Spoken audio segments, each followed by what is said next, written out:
This film, made in 1903, recalls the first flight of this primitive biplane making aviation history. As the two brothers prepare to attempt the first catapulted takeoff, man's age-old dream of flight becomes a reality.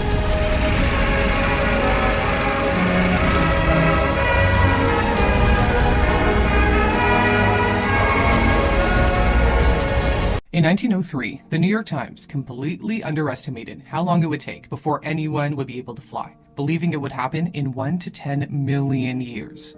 Truth be told, even the Wright brothers didn't expect it to happen in their lifetime. The elder brother Wilbur lamented after a failed flight, not within 1,000 years would man ever fly. Yet, despite all the pessimism, the dream became a reality 2 years later. The Wright brothers made their first powered flights above the Outer Banks of North Carolina that lasted no more than a minute. 2 years later, they improved their flying machine to such an extent that it was able to fly 25 miles. This is the story of how they achieved one of the greatest innovations of all time. The Wright brothers had an interesting childhood growing up in Dayton, Ohio. Their father, Milton, was a bishop. Their mother, Susan, devoted her life to looking after her 5 children. It was she who fostered an interest in engineering in her kids, having learned how to work with tools and solve mechanical problems in her own father's workshop. Milton and Susan taught their children that the world was an unfriendly place filled with temptations. They believed the strength of family bonds offered their only real support. It would help them face major crises, like when twins born after Wilbur and before Orville died in infancy. Milton's preaching took him on the road often, and he'd bring back small toys for his kids. Once, he brought home a small model helicopter based on a design by the French aeronautical pioneer Alphonse Pénaud. This sketch was done by Orville. Wilbur and Orville were fascinated by the toy, and they developed a deep love of aeronautics and flying. Wilbur was a bright student and excelled at school. He planned to attend Yale and become a teacher, but while in high school, an accident changed his life. When he was playing hockey, another player's stick hit him in the face, and he lost his front teeth. Although his injuries weren't severe, he became withdrawn and canceled his plans for college. He spent much of his time at home, caring for his ill mother, who passed away from tuberculosis a few years later. The Wright brothers grew up during a period of tremendous change in Dayton. It was emerging as the center of manufacturing and industry, the perfect setting for two entrepreneurial brothers. Wilbur and Orville started several local newspapers and opened up bike shops at the peak of the cycling craze. Their business renting, repairing, manufacturing, and selling bikes would financially support their aeronautical experiments. Moving from bikes to planes was a natural leap. Both require an understanding of balance and control, the need for light yet strong structures, and the ability to deal with wind resistance. The earlier experimenters of flight thought humans would never be able to handle air currents. Their reflexes just weren't made for it, so they believed an aircraft had to be stable in order for the pilot to maintain control. However, the Wrights' experience with their bicycles taught them otherwise. If a highly unstable object, like a bike, could be controlled, why couldn't a flying machine be similarly tamed? The brothers didn't turn their sights to the skies until German aviator Otto Lilienthal, the first person to make repeated flights with gliders, died when his glider stalled and crashed in 1896. They were determined to develop a more successful design. Despite humanity's centuries-old interest in flight, very little progress was made before 1800. That began to change in the 1800s when a community of technically trained people took the first steps toward human flight. Wilbur was one of them. He wrote a letter to the Smithsonian Institute in Washington, asking for any publications they had to help him gain knowledge of human flight. He said his purpose was to add his mite to help on the future worker who will attain final success. He didn't think he'd achieve flight himself, but perhaps pave the way for someone else. The Wright brothers reduced the complications they faced down to 3 essentials: a set of lifting surfaces or wings, a method of balancing and controlling the aircraft, a means of propulsion, the act of driving or pushing forward. Most earlier experimenters focused only on one of the 3. Yet the Wrights realized they all had to be addressed. When they set out to design the wings, they observed that birds angled their wings for balance and control. They tried to emulate this, a concept called wing warping. Their first experiments involved wing warping with kites, as the Smithsonian Museum explains. And so this is how the Wright brothers, by maneuvering their kite, discovered how to control an airplane and roll. It was one thing to build and fly a kite, quite another to fly a large glider with a person on board. They had to figure out how to climb and descend, which involves controlling the movement of the center of pressure. Lilienthal, who died in the glider accident mentioned earlier, controlled his flight by constantly shifting his body to adjust the center of gravity, but this was impractical and dangerous. The Wright brothers thought they could stabilize flight by mounting a horizontal wing-like structure called an elevator on the front of the wings. Pressure on the elevator would counteract the upward or downward movement of the aircraft. Designing the shape of the wing was also important. Although most wings had a perfect arc, the Wrights chose a different design. They placed the highest point of the curve closer to the leading edge and made the depth of the curve more shallow. They believed this would reduce the movement of the center of pressure, making the aircraft more stable and easier to control. To test their glider, the Wrights headed to Kitty Hawk, North Carolina, a small fishing village known for its strong winds and ferocious mosquitoes. As Orville described, they chewed us clear through our underwear and socks. Lumps began swelling up all over my body, like hen's eggs. Misery, misery. For all their hard work, their glider only produced about half the lift that they hoped for. Lift is the upward force that overcomes weight created by gravity in order to fly. They had only spent $15 to build the glider, which is about $500 today. They vowed to try again, with a bigger glider. The following year, in 1901, they returned to Kitty Hawk with a glider that was twice the size of their original, only to come away disappointed. The larger glider performed worse than its predecessor because it had problems with control. Wilbur felt so discouraged that he told Orville, not within 1,000 years would man ever fly. But history would prove otherwise. Shortly after, leading French-American engineer Octave Chanute invited them to speak at the prestigious organization Western Society of Engineers to talk about their recent experiments. Wilbur spoke about the problems he and his brother encountered. The speech was well received and lifted their spirits. Back to the drawing board they went. The brothers suspected that their 1901 glider failed because the data they used for calculating lift was inaccurate. They questioned British engineer John Smeaton's coefficient of air pressure, which had remained unchallenged for 150 years. The brothers determined Smeaton's value of 0.005 was incorrect, and a value closer to 0.0033 would be more accurate. Lilienthal's lift and drag coefficients relied on Smeaton's data, but this still didn't account for all the problems they had with their flights, so the Wrights used their trusty bicycles to test the accuracy of the data they had been using. They mounted a wheel to the handles of the bike and rode through the streets of Dayton at various angles to obtain wind data. Their bike test showed a much lower value of lift than predicted by Lilienthal's coefficients. Turns out, Lilienthal's table only applied to the specific wing shape he used in his study. The Wrights used wings with different aspect ratios. To be sure their information was correct, the brothers decided to better control the environment by building a wind tunnel. The wind tunnel was fairly simple in design, consisting of a fan pushing a flow of air through a box. It kind of looked like a coffin at 6 feet long, but the crude appearance of the tunnel belied its sophistication. It was so good that it set the standard for conducting aeronautical research to this day. They tested 200 different wing shapes in their wind tunnel.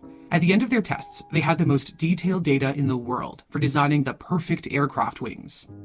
In 1902, their new and improved glider performed dramatically better than their two previous ones. In this photo from September 23, 1902, Wilbur and Dan Tate, who helped with the glider experiments, are launching Orville in the glider. The 1902 glider allowed the Wright brothers to gain extensive experience in the air. In September and October of that year, they made between 700 to 1,000 flights. Some even went as high as 600 feet or 183 meters.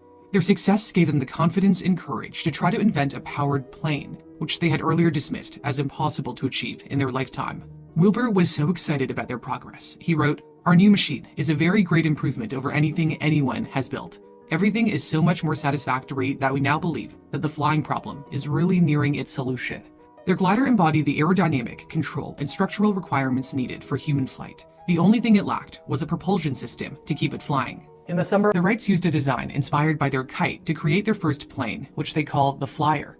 To design their airplane, they used the data they gathered from their wind tunnel experiments. They had to increase the wing area in order to carry the weight of an engine, propellers, and additional structural reinforcements. They built their own 12-horsepower engine, as nobody that manufactured gasoline engines could meet their power and weight requirements, or at least not for a reasonable price. The engine's job was to turn the two large propellers at the rear of the plane. They drew on their knowledge of bicycles to connect the engine to the propellers using what amounted to bike chains. They returned to Kitty Hawk in September 1903, determined to fly their airplane.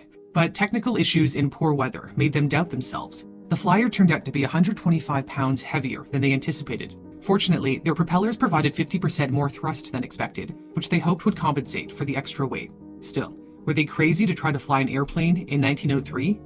There was only one way to find out.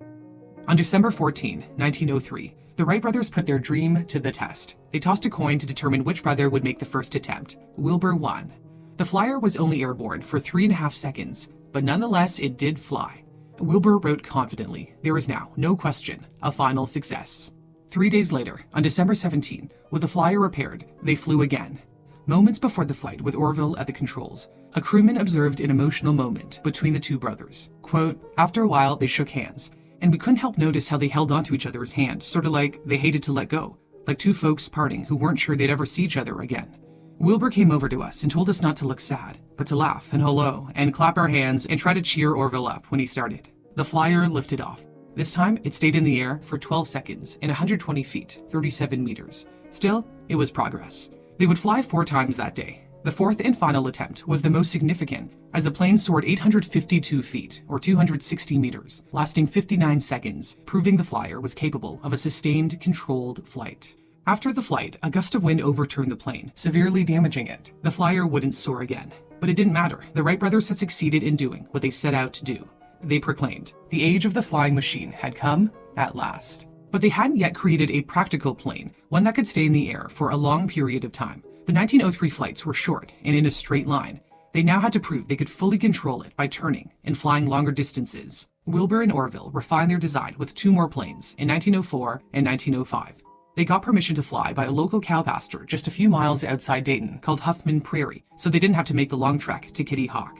The owner didn't charge them anything. He only requested they make sure the livestock were out of the way before taking off, so as not to disturb or injure the poor cows. On September 20, 1904, they flew their first complete circle.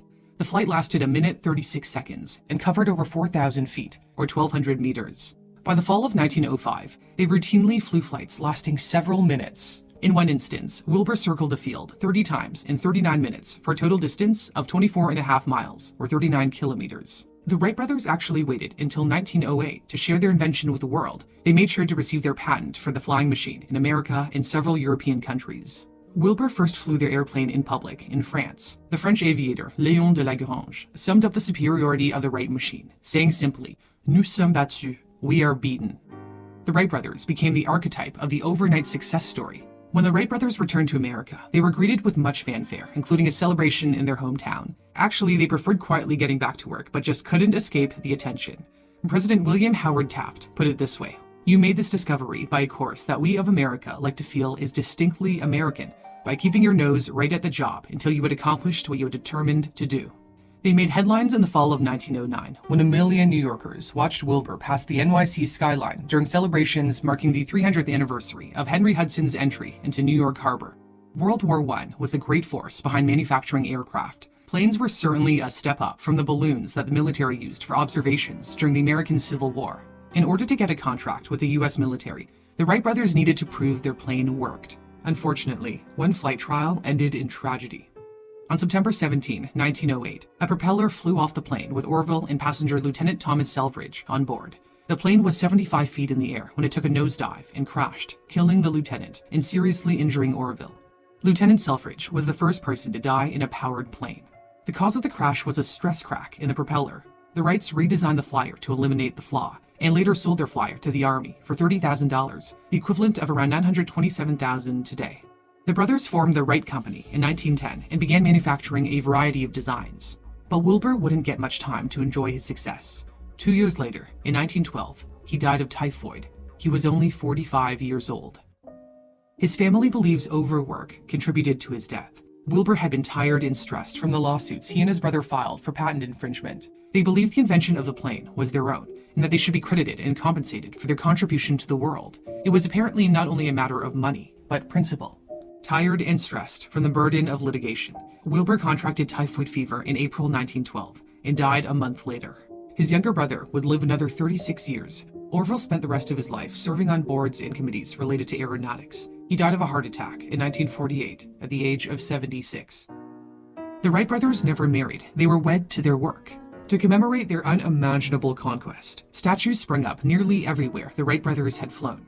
The inscription on the memorial at Kitty Hawk reads, "Conceived by genius, achieved by dauntless resolution and unconquerable faith." As commercial aviation took off in the 1920s and 30s, the airplane became a symbol of a new modern age. The impact of their invention is beyond measure and also inspired us to soar to the moon, and now the new dream, to journey to Mars. Hi friends. If you learned something through this video, then please support us. Have a nice day. Goodbye and take care.